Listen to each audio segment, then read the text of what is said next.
and members of parliament as well. My name is Upenyu Mawande. Everyone calls me Api though, so unless I'm in trouble, please go for Api. If we're being serious, I will listen to you and pay attention when you call me my full name as well. I'm the Director of Programs for the Judith Neilson Foundation's Africa portfolio based here in Sydney, and I'll be your host for this evening. Lucky you guys. Before we begin, I'd like to acknowledge the traditional custodians of the land that we're gathered on, the Gadigal people of the Eora Nation.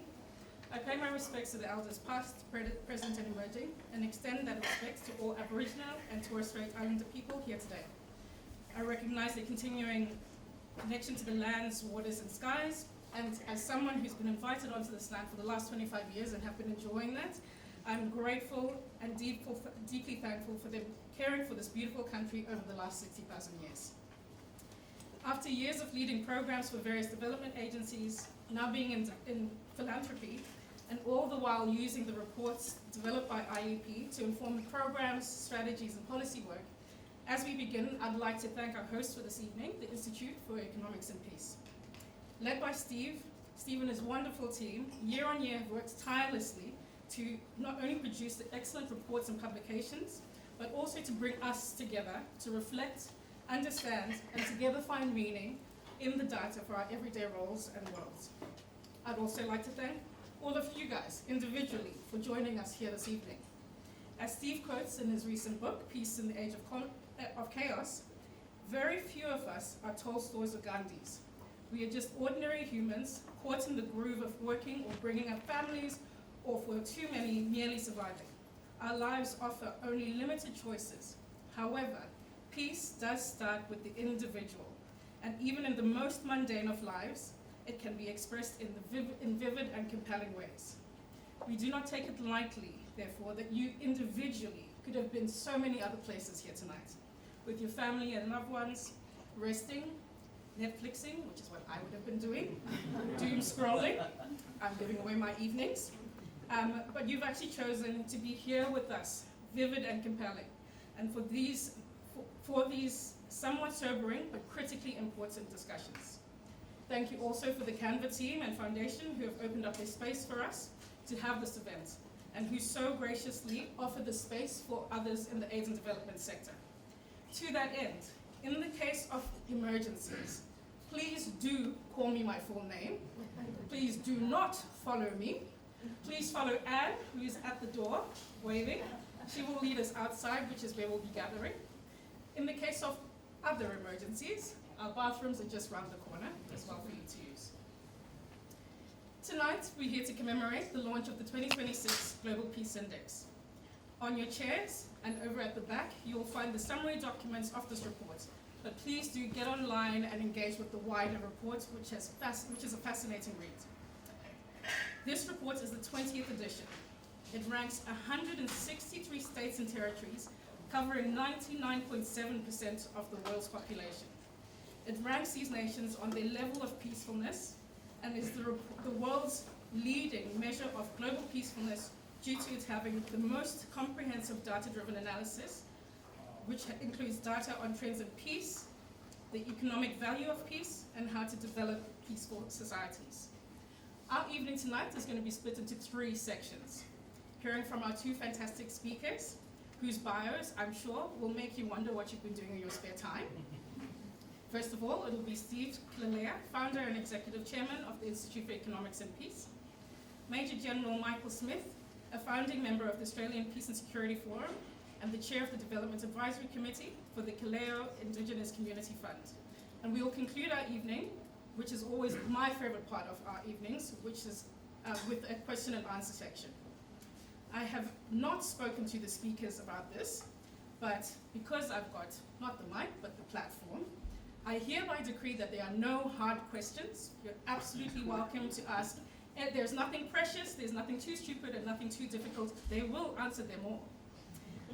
We have left substantial time for this section, so please do take notes and scribble down the questions that you do have, because we will only be answering them at the end of the section.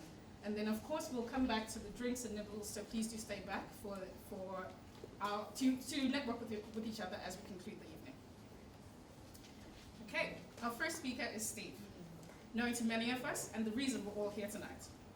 Steve is a global philanthropist and entrepreneur focused on peace and sustainable development. More than 20 years ago, he established the Charitable Foundation, now one of the largest private overseas aid organizations based in Australia, providing life-changing programs to some of the poorest communities in the world, including emergency and famine relief, environmental rehabilitation, and rehabilitating former child soldiers. Steve's deep commitment to peace has earned him many Nobel Peace Prize nominations. He's the founder of course, this think tank, IEP, which brings us here today.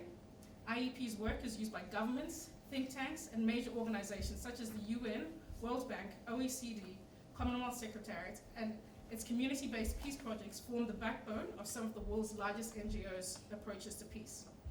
As an entrepreneur in the high-tech industry, Steve founded and built 2 publicly listed IT companies.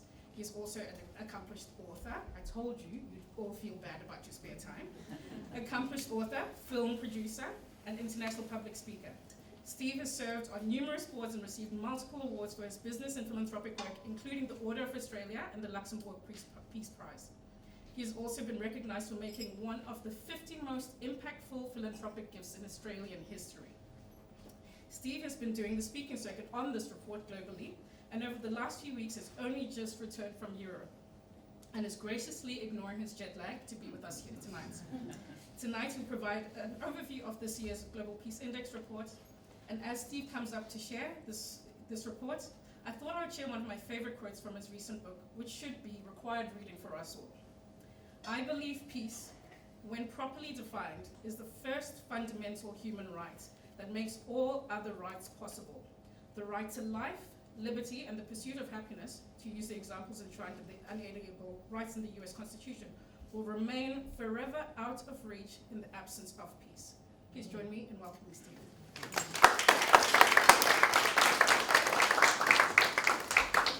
So we're going to cover a number of different things here. There's 5 different major things. We'll look at the level of conflict, which has been happening globally. That's at record levels. There are a number of factors with that we'll come to. We'll look at the concept of geopolitical fragmentation, which is something we've been studying. In many ways, that's fueling some of the underlying issues for the increases we've got in conflict. And we'll come back and look at the conflict clusters. These are very important. Quite often we think in terms of a conflict and 2 parties. But when we look at it in more detail, you get conflicts, cluster conflicts, which involve many countries and many different groups inside those countries and proxies from the outside. We'll look a little bit on AI warfare and the use of drones, which is really quite interesting. And then we'll come back and we'll look at the potential of the Iran war to be a multiplier. And I realise it's settled down at the moment, but it could break out again.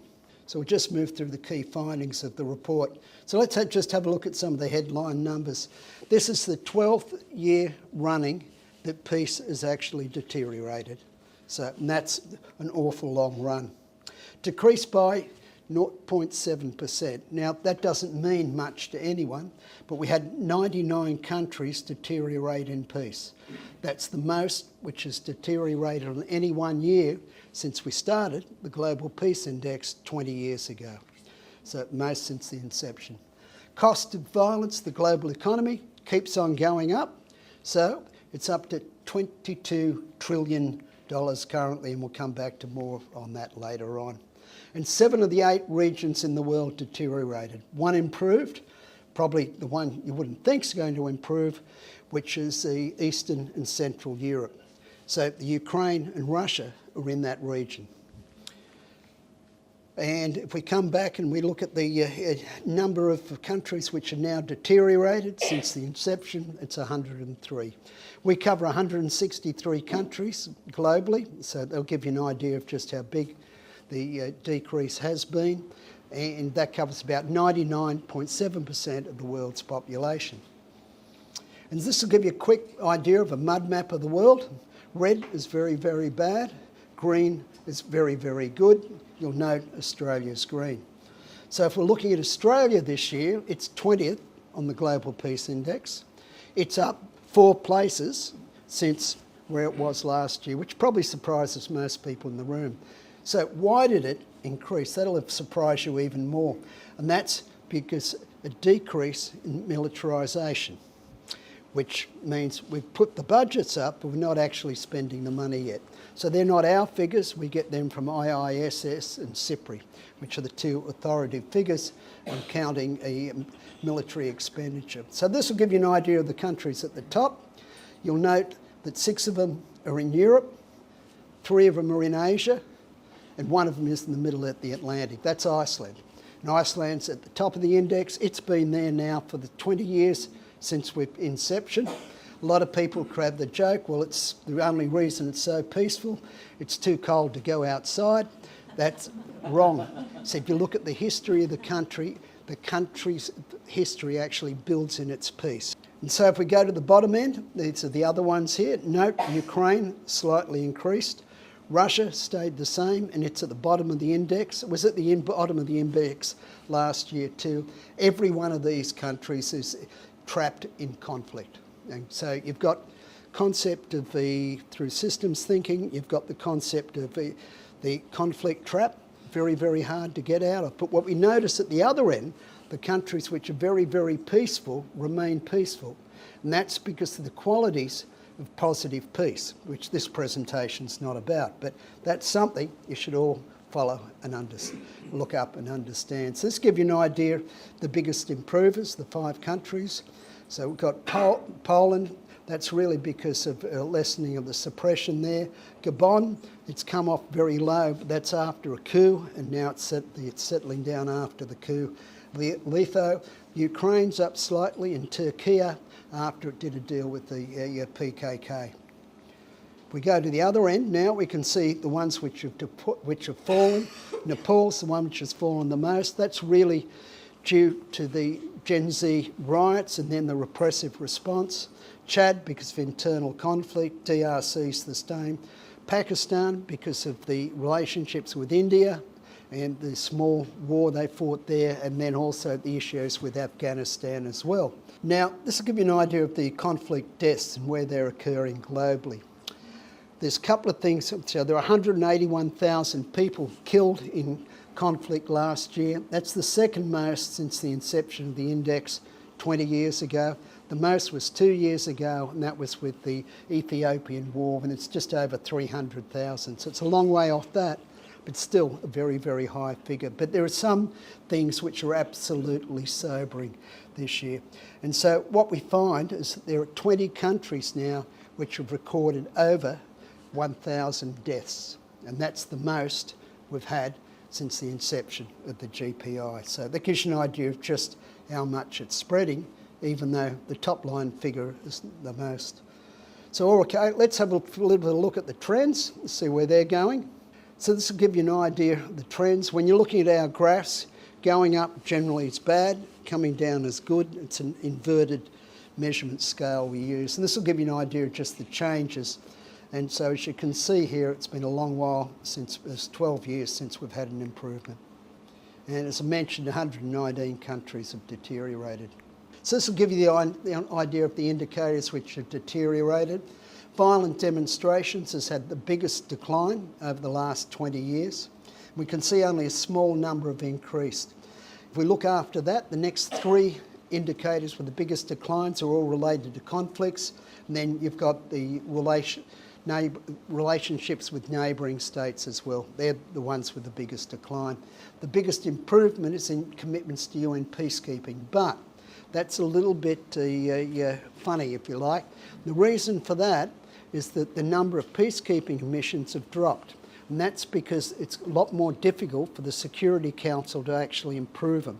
So number of the expenditure on peacekeeping missions is down 22%, number of peacekeepers is down 24%, and so a lot of the countries are holding their funding the same, so you've actually seen an increase in the commitments to the peacekeeping operations, if that makes sense to everyone. All right, now we'll move into the great fragmentation. So this is, I think, fascinating. So if we look at it and we go back, what we've seen is and this is a measure of influence, okay? It's measured along a number of different lines. So it's political, it's military, it's trade, and it's financial. And so it's called an ethics score. And what happens is, what we can see is all this is fragmented globally, the influence around these things, and that started at the global financial crisis. And so we can see in a lot of the work we do, the global financial crisis, in retrospect, and you only ever see it in retrospect, was an actual change or the start of a new era. And so that's part of what we can see here. Now, if we're looking at trade as a percentage of GDP, that's flatlined. And that's over probably about the last 4 to 5 years.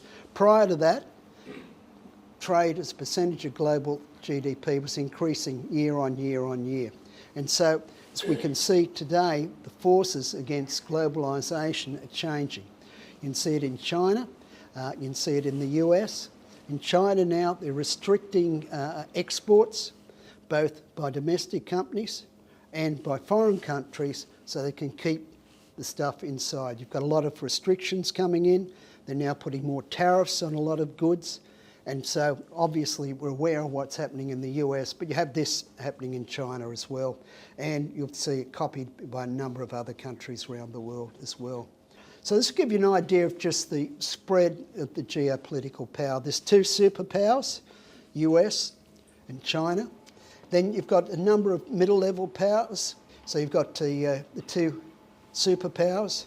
Then you've got the great powers, and there's 7 of the great powers. We'll come to them in a minute.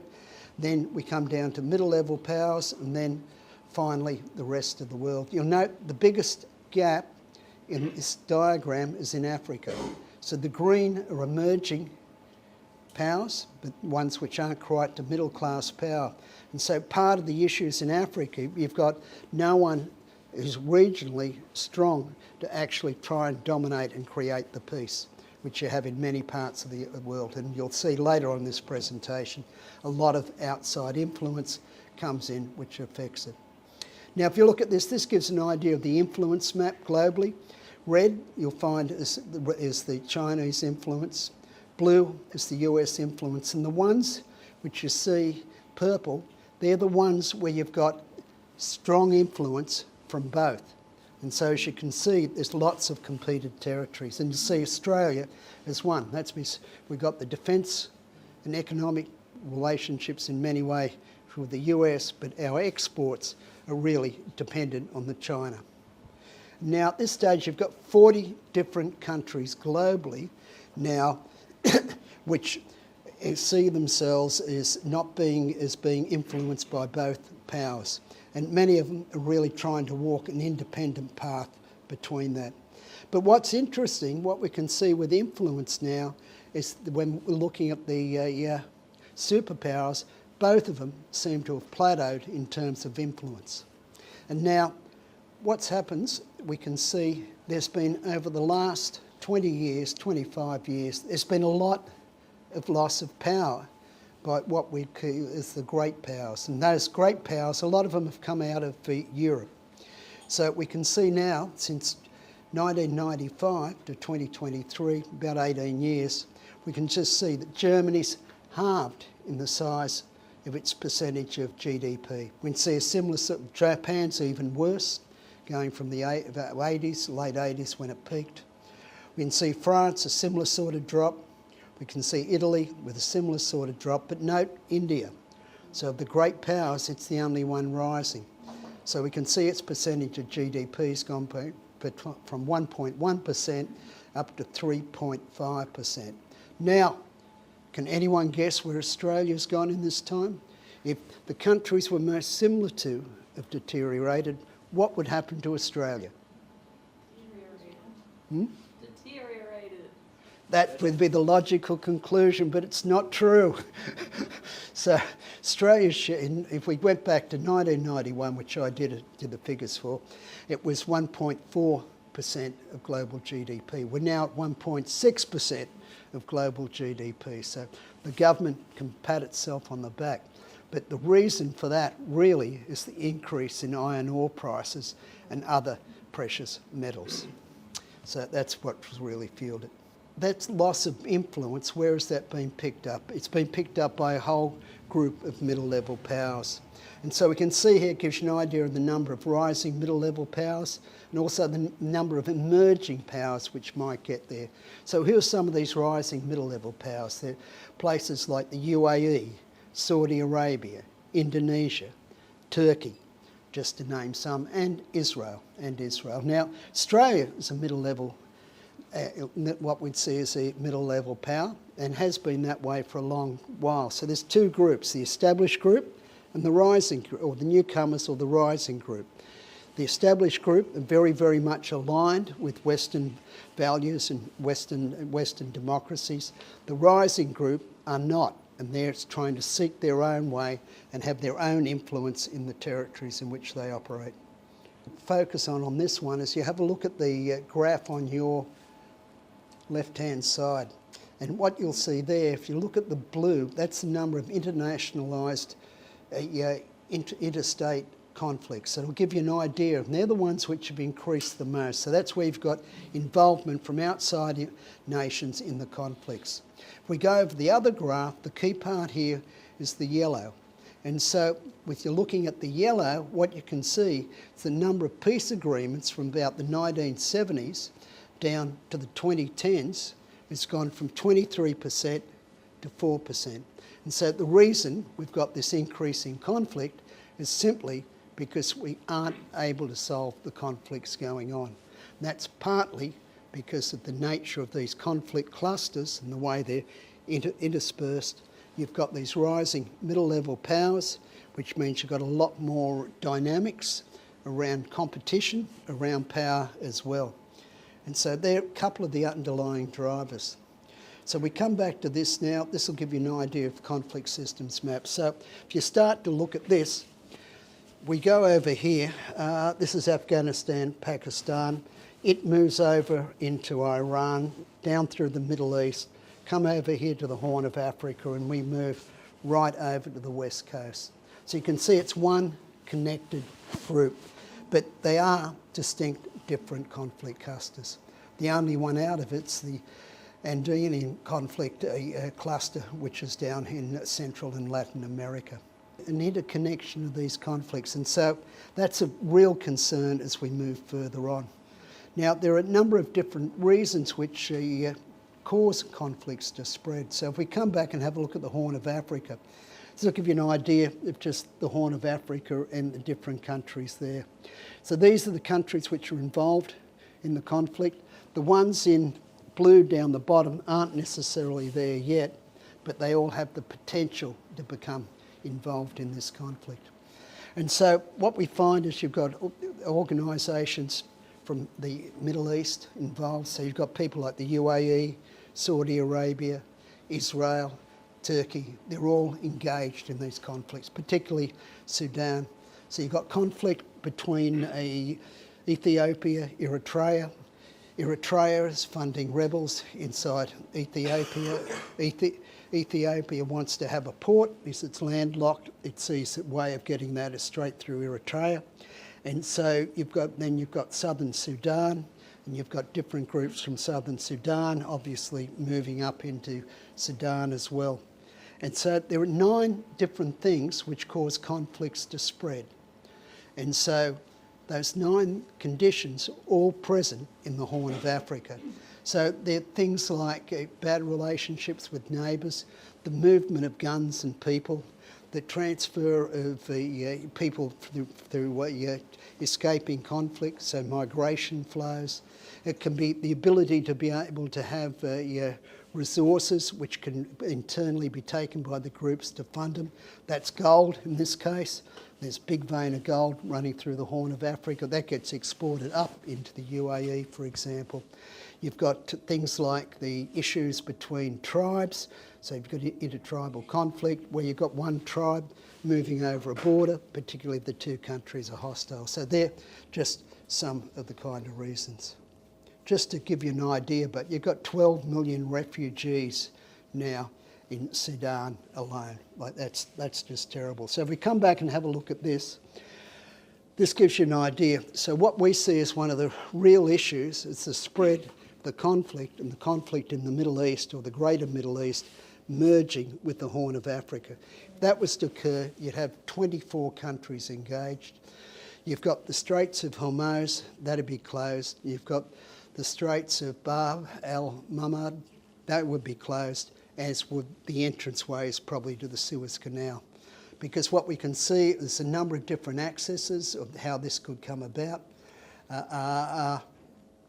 And partly if you saw an alliance between the UAE, Israel and Egypt on one side, on the opposite side, you'd have Saudi, Egypt and Turkey. It'd be Israel, Ethiopia and the UAE. So if they formed along lines, that then would fuse the two conflicts. That would then end up involving 24 countries and be exceptionally difficult to unlock. So just to have a quick look at AI and warfare. So this will give an idea just the increase in drone attacks. This is just looking at the number of the blue lines, the number of in Ukraine. That'll give you an idea of the way it's gone up. So we went back a year ago, they were producing 1 million. They're now up to 2.4 million. They expect to increase up to 5 million within the next year. If we look at it, there were last year 565 different organisations launched drone attacks. And so that's incredibly large numbers. So that's governments, military with governments, it's militias, it's criminal gangs and drug cartels. So the use of drones is increasing at a massively fast rate. And the use of those drones, in many ways, when you combine it with AI, now starts to create frightening concepts.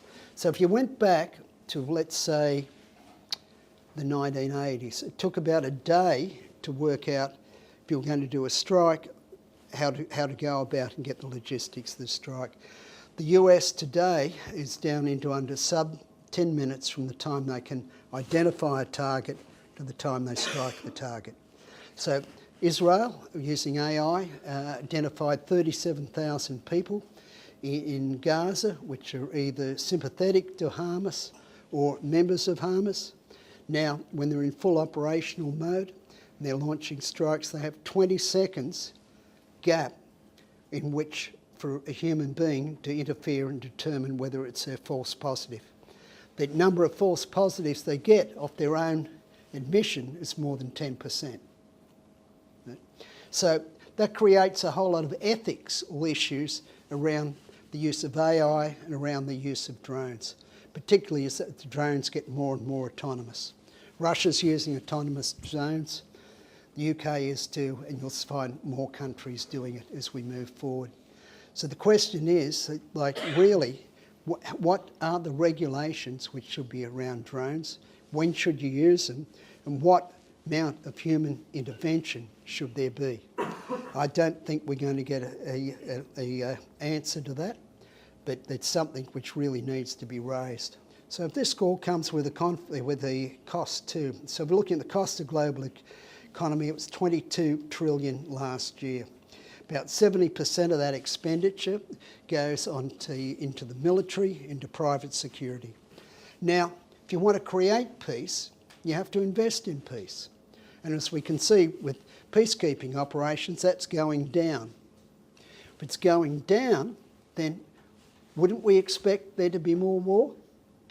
Now, we spend more money on military, that means we're gearing up for war. But if you want to create peace, you've got to invest in peace. So currently, depending on how you count, it's 0.1% to 1%, 0.1% to 1%, the expenditure on the military is actually spent on building peace.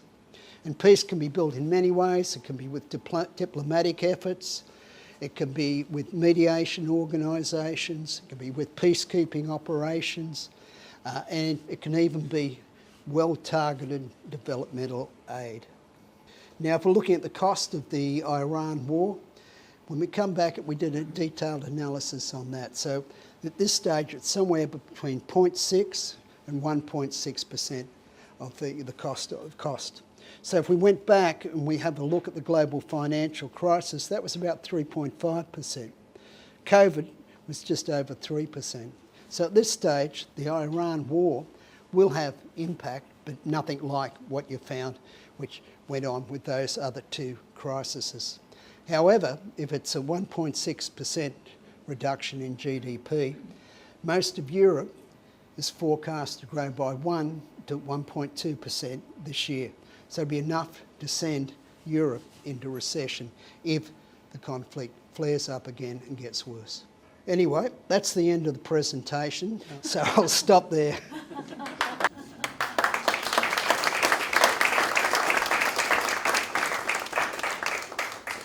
No rousing at all, actually. I had to remember I had to come back because I was furiously taking notes. I actually thought I'd share some of the things that stood out to me. Oh, sorry. Can you still hear me? Yeah. Yeah, great. 99 countries deteriorated in peace over the last year. The world is now more fragmented than during the Cold War, despite countries being more connected. The rising middle power countries have different worldviews and alignments to the established ones. 364 drone strikes increased to 42,000 in less than 10 years. And certainly for me, as working for a philanthropic foundation, if you want to create peace, you have to invest in peace as well. What a phenomenal talk. Thanks, Steve. Next up, to respond to this report's findings through the lens of the region, is Michael Smith. Mike is the Development Advisor and Chair of the Development Advisory Committee for the Killelea Indigenous Community Fund, which provides education and development opportunities to deserving Aboriginal and Torres Strait Islander people. Now, everybody start feeling bad, again, about your free time. Mike is a non-executive director of the Australian Respiratory Council and the Australian Peace and Security Forum. He is the immediate past chair of the Gallipoli Scholarship Fund, a former non-executive director of IEP, past national president of the United Nations Association of Australia, a former visiting fellow at the Asia-Pacific College of Diplomacy at ANU, and a former adjunct professor at the Key Centre for Ethics, Governance, Law and Justice at Griffith University.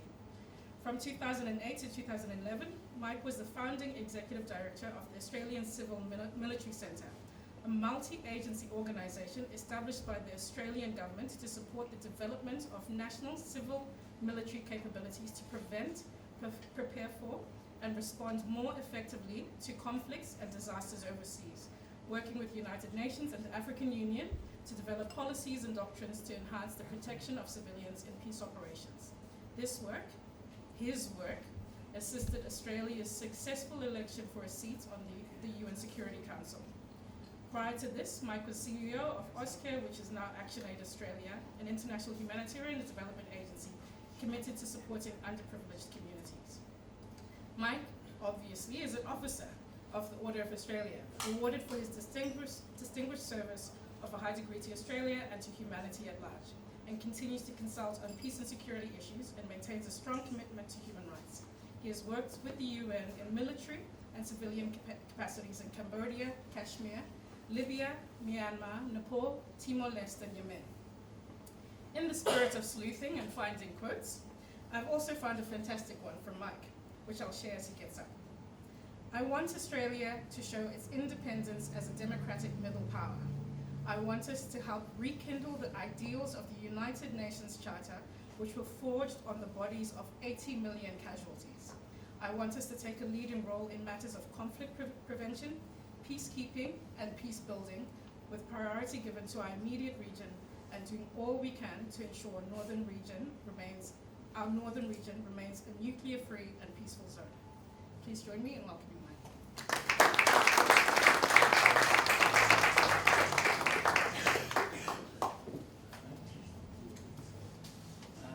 Thanks, Upi, and all I can say is having two male dinosaurs talk to you tonight about peace is actually probably not the best way to go. I'm glad Upi's here at least to get this on the straight and narrow. It's wonderful to be back in Gadigal land, coming up from the Ngunnawal country today, and I also pay my respects to the traditional custodians, and particularly in NAIDOC week. Because I actually think our standing on the Global Peace Index might improve if we can actually reconcile our own country, and that will help us. Anyway, that's it. I want to give a big congratulations again to Steve and the IEP team for another fantastic annual Global Peace Index. It's just amazing. I'm so proud to be associated with IEP, and so proud that this document, which is the go-to document right around the world, comes out of Australia. Comes out of Australia. And I don't think most of our government even knows that. And of course, this is negative peace that we're talking about tonight, but as Steve mentioned, over on that banner over there is positive peace. That's how we can go from negative peace to positive peace and have a much better say, those 8 pillars. And we should be doing this all around the world. Australia could be leading in this, but we're not. We're not. We've got very little vision in Australia at the moment for different reasons. But the GPI has become much more than a ranking. It's actually an early warning system, if it's taken seriously, and if we want to really look into it. It helps governments, or it can help governments, identify long-term trends, and it should help them to better prepare rather than just react to crises. I don't think they do it well enough, but the evidence is here. The value of the index is that it measures peace, or the lack of it, very broadly. It measures conflict, of course, but it also measures levels of militarisation, quality of institutions, societal safety and security. It's the full deal, and that's why it's got such traction around the world. And peace is not simply the absence of war or the absence of military conflict, if it ever was. Today, security environment requires us to think about economic resilience, cyber security, climate resilience, social cohesion, trusted institutions, and how to build them. All that stuff on those 8 pillars of peace over there. At the Australian Peace and Security Forum, we talk about the need for a national peace and security strategy, and we see the melding of economic security, human security, environmental security, and global, regional and domestic security. Defence is only one of the enablers in that. But because we don't have this national peace and security strategy, the defence strategy tends to fill that vacuum. So much so that all around the cities you'll find these consultants, all with the titles Defence and National Security, which means defence, because they're not talking about the 8 pillars of peace, let me tell you. None of them are. So the key message of the Global Peace Index, I think, really is that peace is not simply achieved by armed forces. It is sustained by resilient societies, environmental stewardship, capable institutions, strong international partnerships, and greater equality of opportunity within societies. Peace is an illusion when poverty prevails, and when health and welfare is abandoned or just unachievable for the population.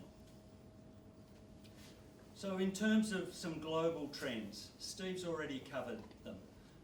We are witnessing an environment that has become increasingly complex and interconnected.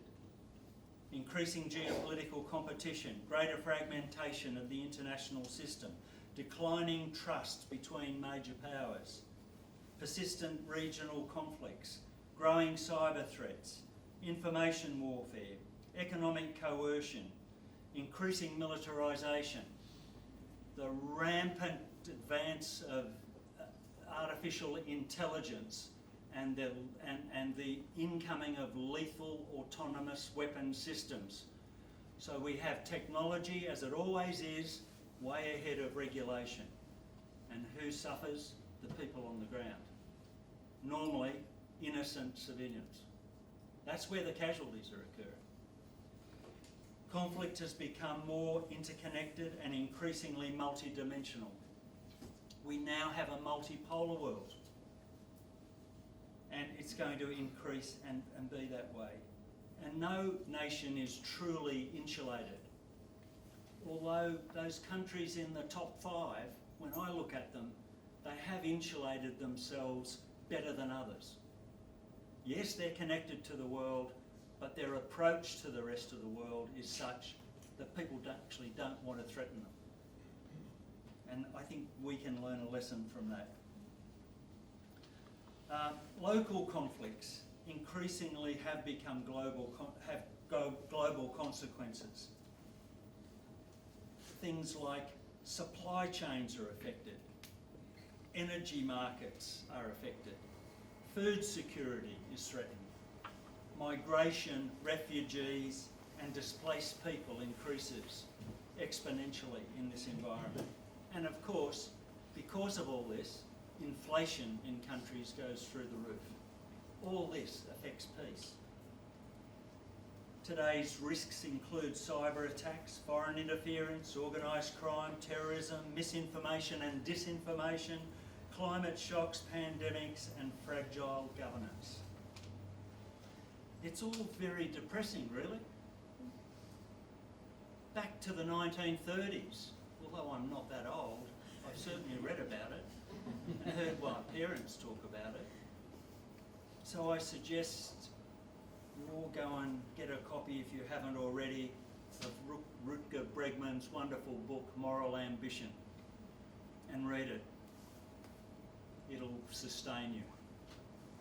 Tell you that real people can make real differences, particularly at the community level. And read Steve's book, Peace in the Age of Chaos, and see what this man says about the difference that can be made. And if you've got nothing better to do every morning, listen to Radio National just after 8 o'clock, where they have a little show called Changing Australia. Common people who just wanted to make a difference. And all these things help peace at the community level. Why does the index matter for Australia? Well, Australia remains one of the world's most peaceful countries, reclaiming its place in the top 20, just. A few years ago we were 18, then we went to 24, now we're back to 20. You know, it's good, but we can do a lot better. I think we need to spend more time with our colleagues across the ditch and find out why they can be number 2 and we can't.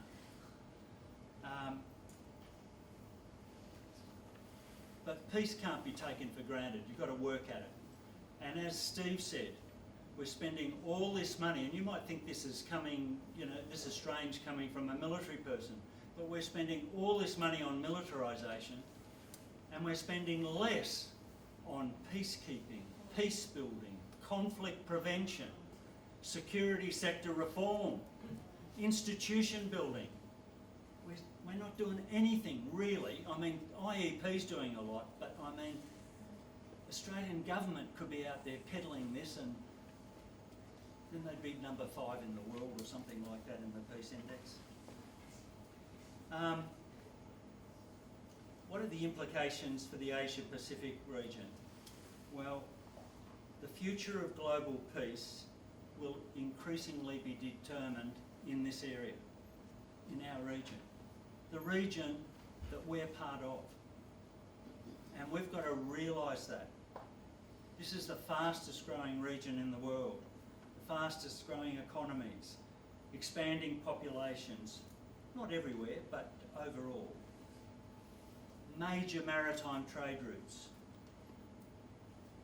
And there's also growing strategic competition in this area, and we've got to learn to navigate our way through it in a very peaceful way.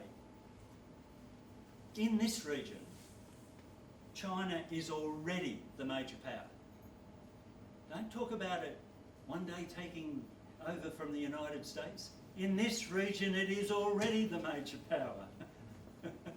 And Australia has to learn to live with that. Okay? So avoid situations that you're going to be pitched against China. That's our worst possible outcome. We have to learn to navigate this space. And like other countries in Asia, have hedging strategies and stay true to our own values, but nevertheless learn and respect China. We've got to learn to do that.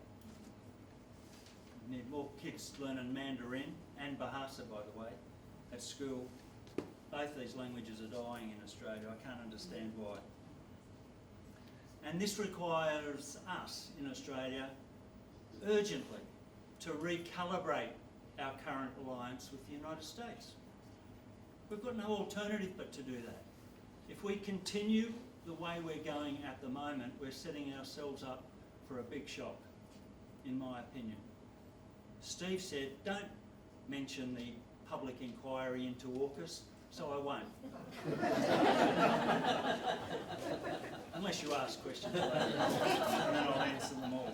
But that's a good thing that we need to be doing, to understand why we're going down this route, because the government hasn't explained it.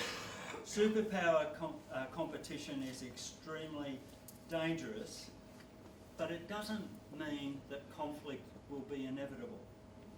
The Cold War itself is evidence of that. They never actually went to war. They went close on a number of occasions.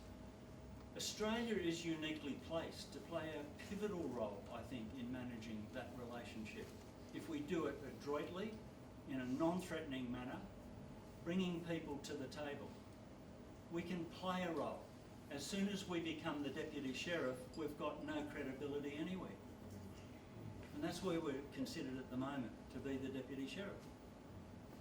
So we've got to change that.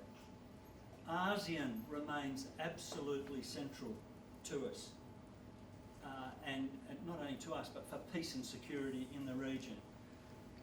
And we have, as a nation, consistently supported ASEAN, but often we've been critical of them too. We've said they haven't made the decisions they should have made, yet they're at peace as a region. There's problems in some of the countries, but they haven't really fought each other. And that's what drives them, and we should respect that. Because ASEAN enables dialogue, crisis management, practical cooperation. It strengthens regional norms. Importantly, it recognises sovereignty of every partner, even when they disagree with each other. And their practice is one of non-interference in their neighbours' domestic disputes. Some countries aren't like that. Strong regional institutions reduce misunderstanding and lower the risk of conflict. And what about Indonesia, of course? It straddles both. It's ASEAN, but it's also one of our closest neighbours. Together with the Pacific Island countries and New Zealand, they are our closest neighbours.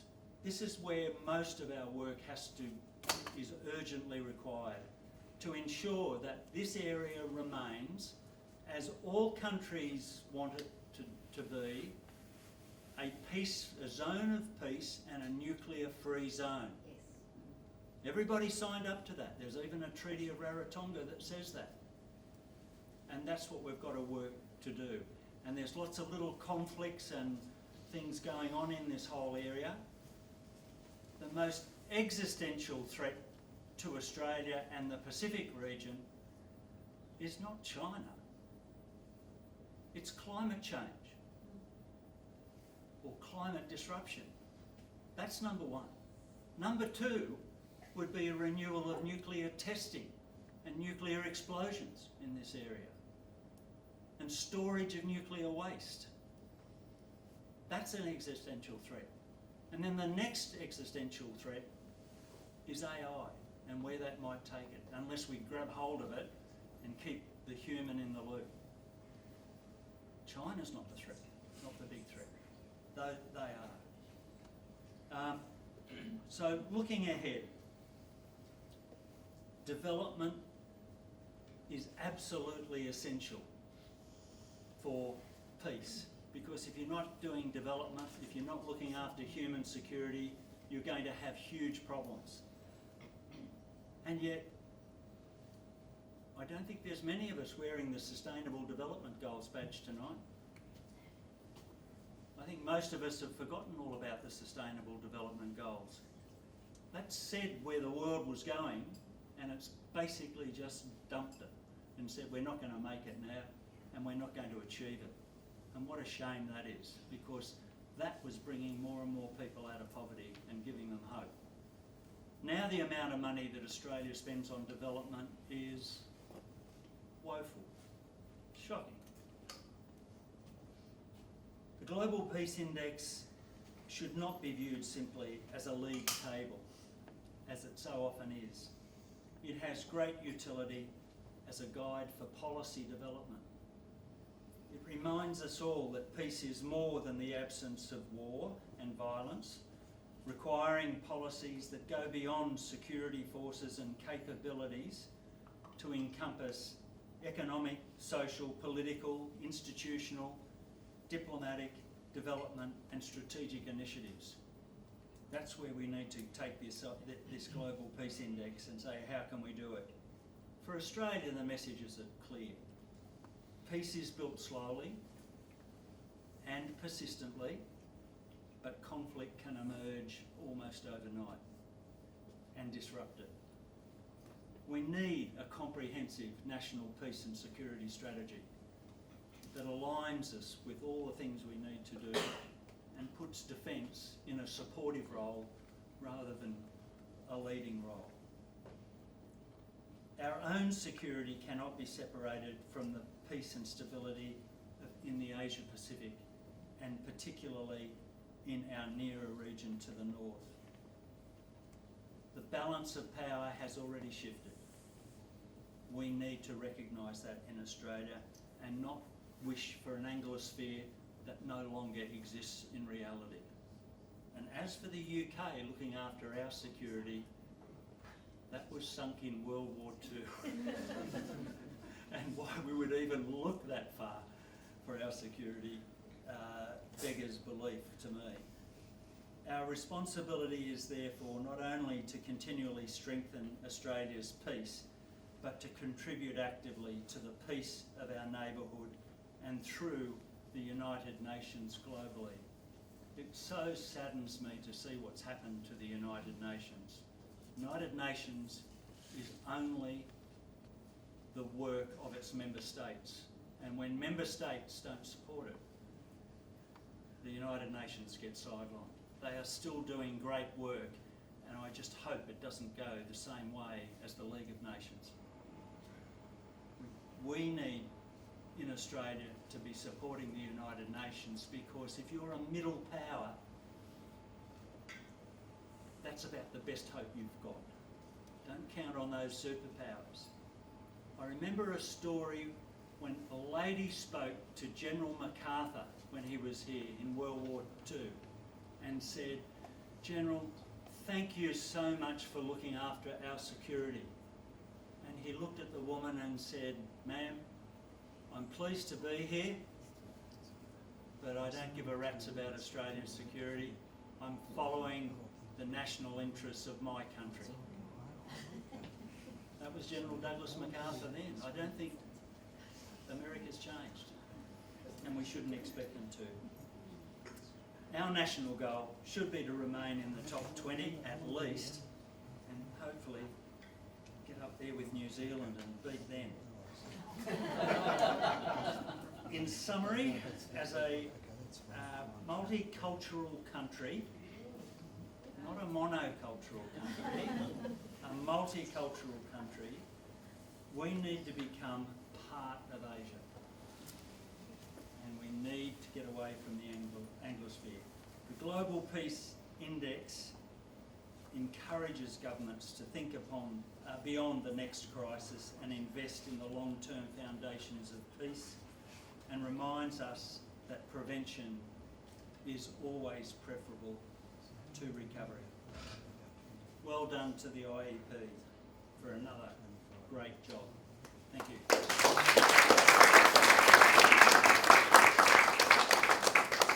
Fantastic. I again was scribbling furiously. I don't know if I'll actually be able to read my own doctor's handwriting, but I'll pull out some things that stood out. The GPI has moved away from just being a ranking.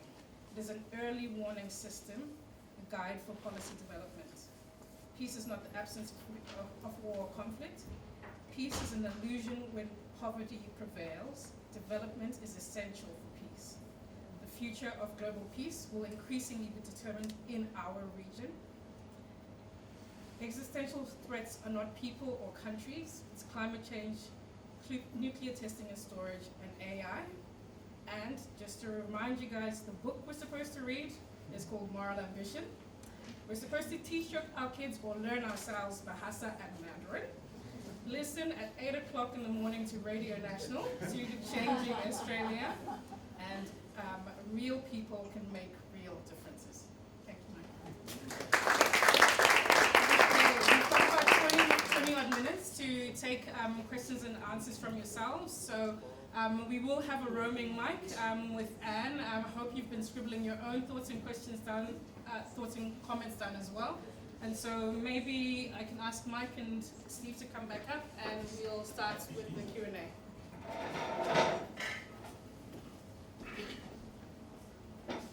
Okay, I'm going to start doing the classroom teacher thing if people don't start putting their hands up and start picking on people. But yeah, maybe we'll look for our first question.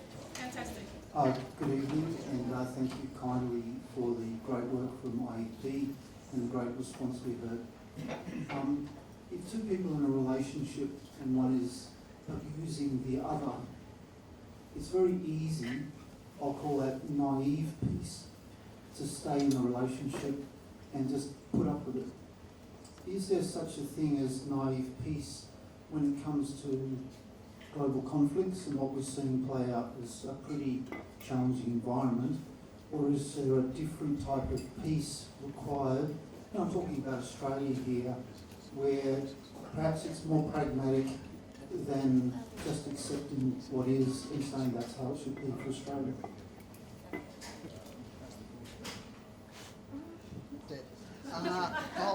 I'll have a quick go at it. Yes, there is such a thing as a naive peace. There's also such a thing as complacent peace. There's also such a thing as the peace where we don't want to offend anyone. So I'll give you a concrete example of this from 2 weeks ago. So in the UK, there was a group I know which documents atrocities. And what they can do is, in the upcoming atrocities, they can actually map, and they've got the indicators of what happens. So there was one in South Sudan, in Al-Basar, and what happened, which you could see it coming, because the rapid support forces from Sudan, they'd done these massacres before. They were surrounded, the city surrounded, then they started to starve the people out, and then once they're weak enough, then they go in. So this was all documented through, I won't mention the institute, and that was given to the UK government. Now, the RSF is backed by the UAE. That's where they get their funding from. In fact, they've been training Colombian troops in the UAE to go and support RSF. Now, what happened then? They gave it to the intelligence services in the UK. They would have given it to the political masters, and nothing happened. And then the massacre happened, and then you've got thousands, if not 10,000 people killed. Now, that then came to light because they went to the press on it, and from there, that then went out. And so that's an example of either a naive peace or a peace where you're really trying to just keep someone happy who you don't want to upset, which was the UAE. Very, very cynical and really doesn't match the values of what the government says it stands for. So that'll be just one example. Good question. question from the politician in the room. It's probably for Michael. You've called out that we need a peace and security strategy. What's the status of that? And to what extent do you link into groups like ANU's National Security College? Yeah, no. Well, the status of the peace and security strategy is it doesn't exist. We had our first national security strategy in 2013, and then when the Abbott government came into power, and it was the start. It wasn't a brilliant document, but it was a good start that we at least had one. And that came in during the Rudd regime, and it was a good start. And we had a national security advisor appointed, and we were heading in the right direction. The Abbott government came in, ditched all that. You couldn't even find that document anywhere. You had to go. You had to go Google it and get it through, and it was not on the government websites anywhere. And then successive governments from 2013 to now have been telling us that the world situation is terrible. It's unpredictable. You know, all the words and everything that the Global Peace Index proves, and still no national security strategy. And in that void of not having that actual, and by the way, all the Five Eyes, I only mention Five Eyes because that's always thrown out there. The other Five Eyes countries all have national security strategies. We're the only one that doesn't. In fact, in the United States, it's mandatory that when the president takes over, he must, within the first year, have a national security strategy, from which the defence strategy and other strategies are then written to support. And the current strategy of America has ditched the rules-based international order. Just ditched it. So when we talk about the need for a rules-based international order, our major ally has ditched that, right? So we still want it, and we still need it. But back to the peace and security strategy that we don't have, I'm arguing for the last couple of years since the Australian Peace and Security Forum was established with the National Security College, because I'm trying to work out how in 13 years the National Security College hasn't put out a draft national security strategy. And the answer is because it's run as a government department. And they say, well, our political masters don't want it. And I said, but you've got the name ANU. You're at the Australian National University. I thought that's what universities were about.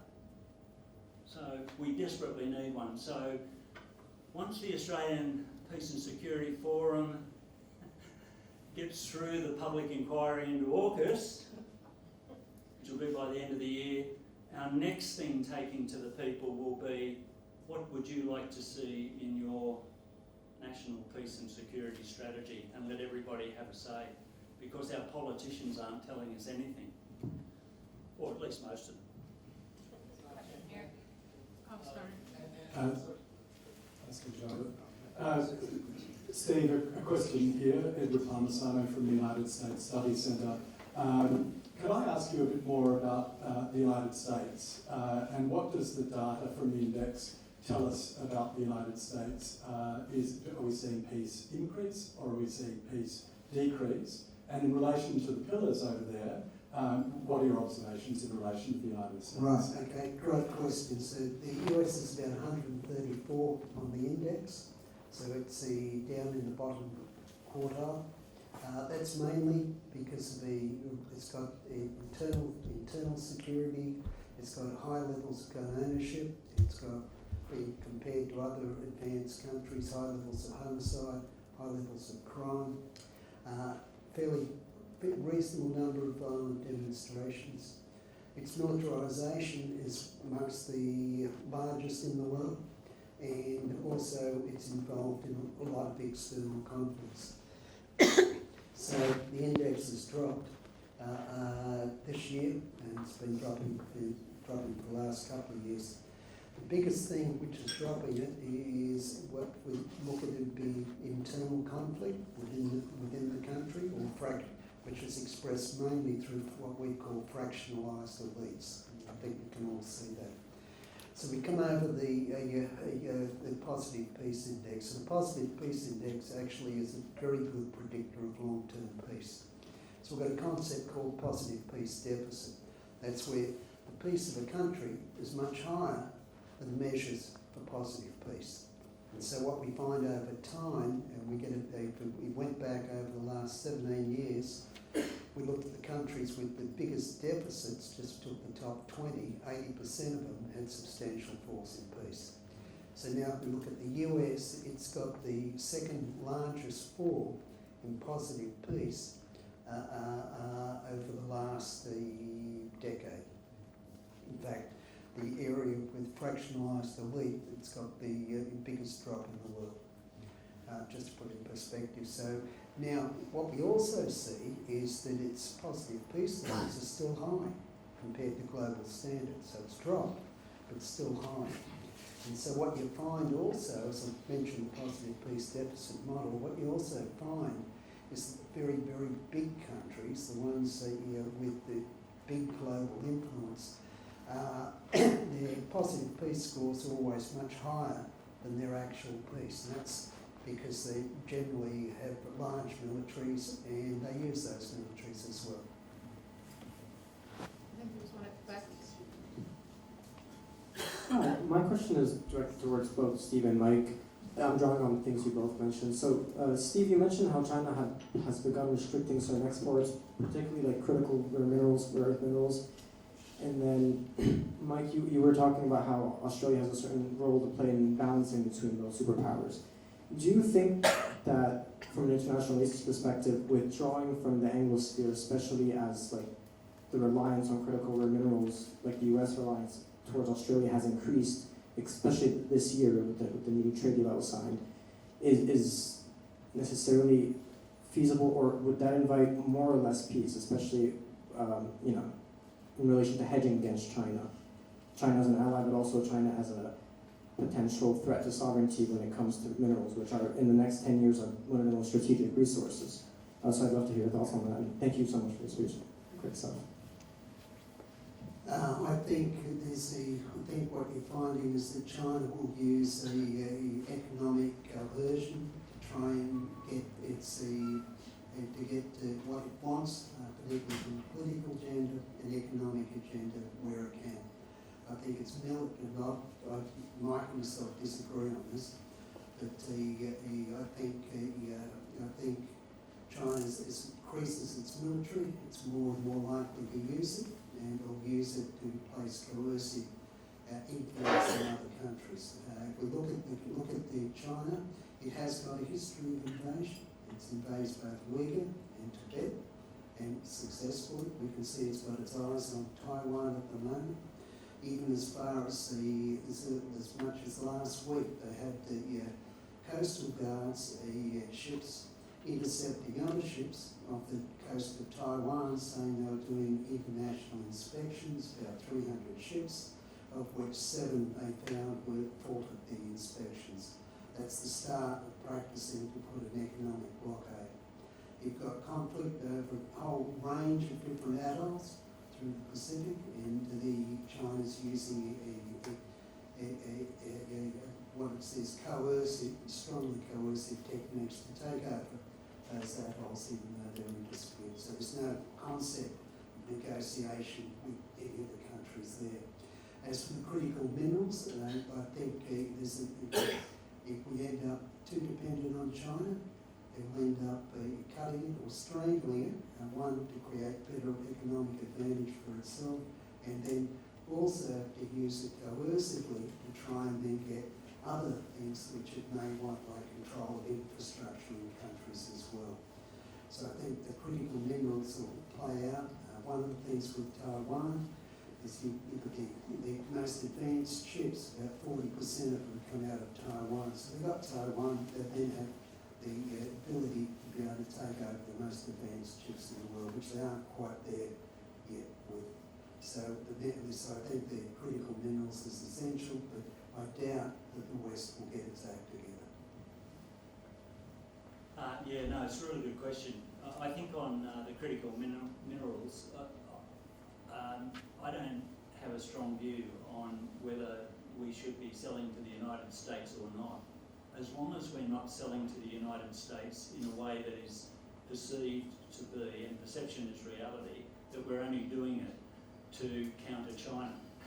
That would be the wrong way of doing it. It's like, so I do disagree with Steve about, there's no question about China's military build-up, and I'm not for or against either China or America.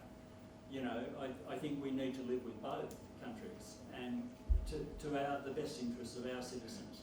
So I'm not anti one or pro one. In relation to China's military build-up, that is of concern, but whilst it has intervened in some countries, they are countries on its periphery and which they believe, rightly or wrongly, I'm not going to say are really part of China anyway. I think they have one military base abroad, might be in Djibouti. America has 800 or thereabouts. So, you know, I don't see China as a hegemonic military power to take over the world. In fact, I think we were told that back in the Vietnam days, with the Vietnam War, weren't we? You know, this was all to stop the Chinese coming south. I don't see them in that way. But they are, China is the major power now. And that's the starting point for Australia. Stop playing. And in the South Pacific, I'm really pleased we're placing more emphasis on the South Pacific. But we shouldn't be placing emphasis on the South Pacific in relation to a contest with China. That's where I think we're going wrong. Anybody who understands development knows that the people, or that development is most successful when you ask the people what are their priorities and empower them. The fact of the matter is there's a lot of poverty in the Pacific Islands. Like Papua New Guinea is you know, just quite terrible, the amount of poverty that still exists there. Australia can't solve that. We're good in certain areas, like rugby league, and good in education and health and those sorts of things. In building infrastructure, that's not our game. In the development world, that's not our game. Other countries are good at that. So why don't we, like in other developing countries, say, yeah, China, come to the table with others and see what this country needs to get them out of poverty and work together. That would be that'd be a novel thing to do, wouldn't it? Work together to bring people out of poverty. I mean, China's had a pretty good job at doing that. So I'm just going to come back and disagree with that. In all seriousness. So if you go to Africa, for example, one of the reasons the influence of China is plateauing is because the way it goes about doing its development. And a lot of the time it involves debt. Then when the countries can't pay the debt, what they do is take over the infrastructure, which then starts to give them a stranglehold on the country.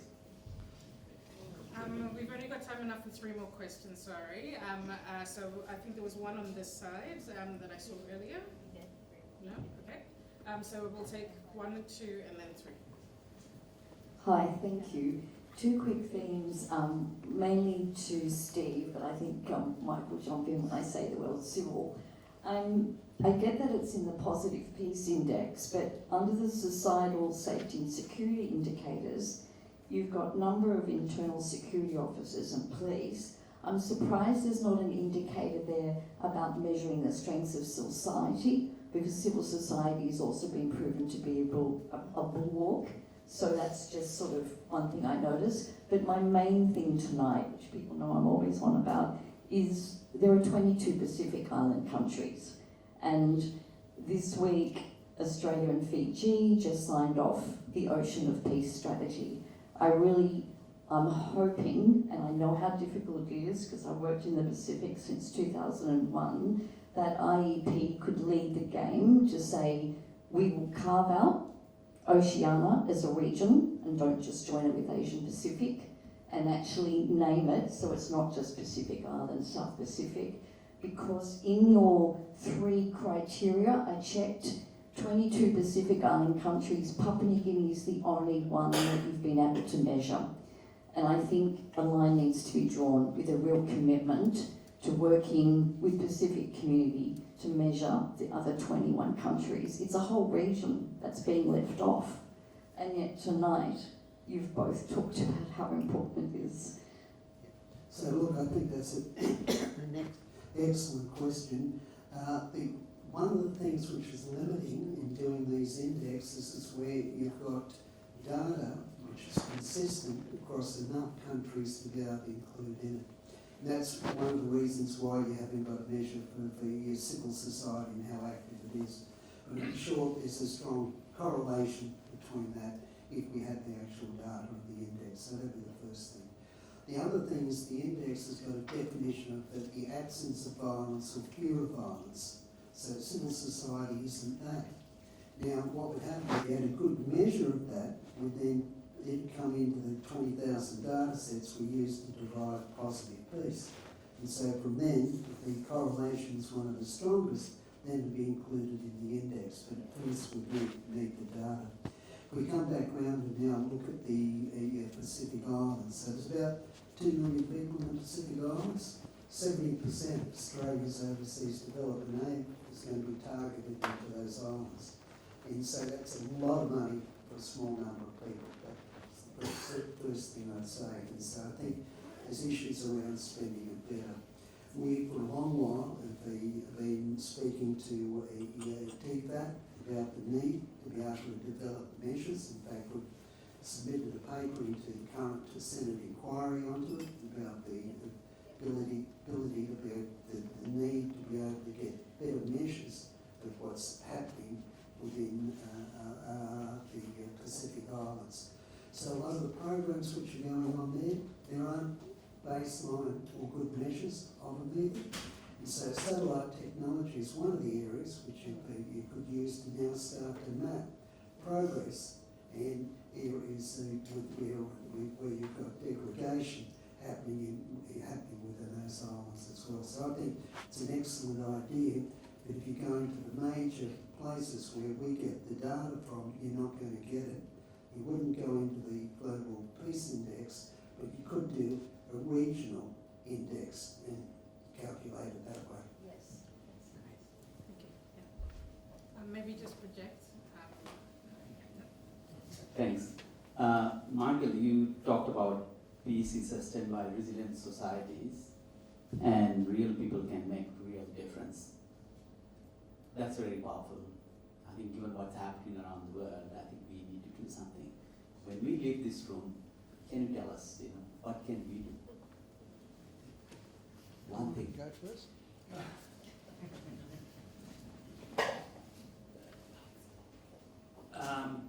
When you leave this room, all of you, go onto the website AUKUS Public Inquiry, make a donation, and I'm being a bit facetious, but I'm saying that because this exercise that we're doing has restored my faith in democracy.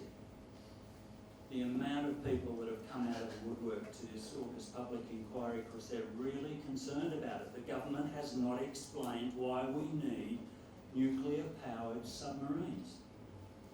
And this is going to affect Australia's security for the next 50 years. It's a big issue. It's a huge issue. And there's been no parliamentary inquiry about it. And when I looked at my grandkids a few months ago, I said, I've got to at least try and get something up. Let's get the Australian people, they're coming out of the woodwork. We've had experts at the hearings we've done so far, but we've also had people in the community come. I won't tell you all their stories. Amazing how they've come forward. So that's one thing you could do, but it's saying, how can I make a difference to try and be better in the community? And I think it was Margaret Mead that American anthropologist who had that great quote, and I probably won't get it right, but it was something like, don't ever underestimate that a small group of people can make a huge difference, because it's ever been us, you know. So for me, we're looking at peace, and we're looking at what individuals can do. Peace starts in your heart, okay? So most people, a lot of people can be activists on peace but don't have any internal peace themselves. So the first place to start is with yourself. And I don't think a lot of people spend enough time doing that. And so peace, you can transmit it. And you transmit it in very simple ways. It's like going into a coffee shop, buying a cup of coffee, smiling and saying to the person there, hey, having a good day? Okay, it's gauging people you normally wouldn't do. What are the little things you can do in your day which is just related to peace? And this has a profound effect because it's a ripple effect. It just moves life and just moves through society. It's your relationship and your harmony within your family. You've got the harmony within your family that then flows into your kids, that flows into their life. And that's resilience in many ways, is about peace, So if you've got a peaceful heart, the more shocks you get, the more resilient you are. So in many ways, it starts with looking at the person, it starts with your own heart, and then just the little gestures you do going out. And that doesn't mean you don't have to be hard and driving. Like if you want to be successful in life, you need drive. You do need confrontation. So Mike and myself, we're the best of mates. We'll spar on some things. Steve, firstly, question to you, but I really value your response to this as well.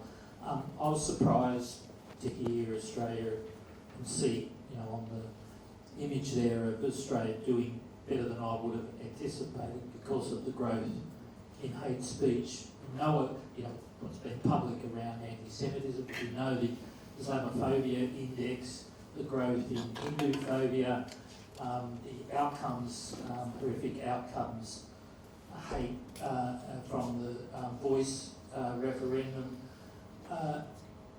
I'm just wondering, does the index pick up that kind of level of hate speech as conflict and the relativity of that with other countries? Have not we grown in hate speech? Yeah, okay, so it's difficult to really know. So what we're doing is focusing on the online portions of hate speech, and that's what we can see publicly. And in many ways, you can measure it within individual countries, but it's very, very difficult to measure internationally. So to come up with a measure comparable to different countries, it's very hard. In fact, I don't know of a study on it. But you can probably do it if you get hold of the various chat mechanisms.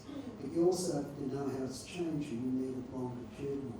So where you may have had a whole lot of go back 20 years, okay, a group of the people playing football, homophobic remarks were very, very common, weren't they? Yeah.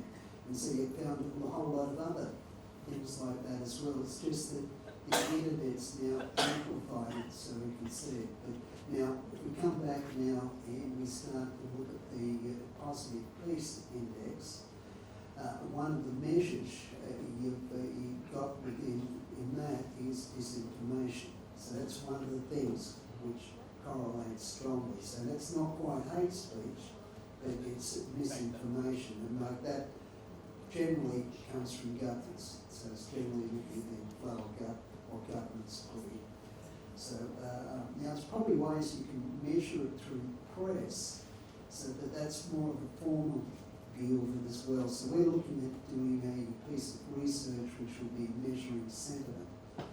So what that'll do is it'll take the countries of the world, get into the major media outlets in those countries, and like if it's Russia or it's China, that's fine. because you're looking at the sentiment coming through them, because that'll affect the way most people think, and then looking at the change in sentiment between different countries. Now, what that does gives you insight into a whole range of things. One is it gives you an idea of the rising tensions which can lead to conflict, or lessening tensions which lead into more peace. So the conflict of war between countries is decreasing. It gives you an idea of sort of places for investment. So if you can find the sentiments improving in certain places, that might be the place you want to go invest. Tourism will have the interest and effects on it as well. So they're just a couple of ways this sentiment can be used. So that's one of the things we've got on the research list. Whether we get to it in the next 12 months, I don't know, but it's a great piece of research. So thank you very much for everyone for joining us today. I just thought I'd actually call out some things that I've been scribbling down. So for any philanthropy in the room, fund peace. NGOs, think about integrating the positive peace approach into your programs. Governments and academia, we need a plan for Australia. Individuals, engage with walkers, there we go, I've plugged it for you. And peace starts with the heart, so smile in coffee shops as well. Thank you so much. Please join me in welcoming. We are running up by 8:30. We will have to be finished, but please do hang back to speak to these two, to speak to each other as well. Have a good evening. Thank you.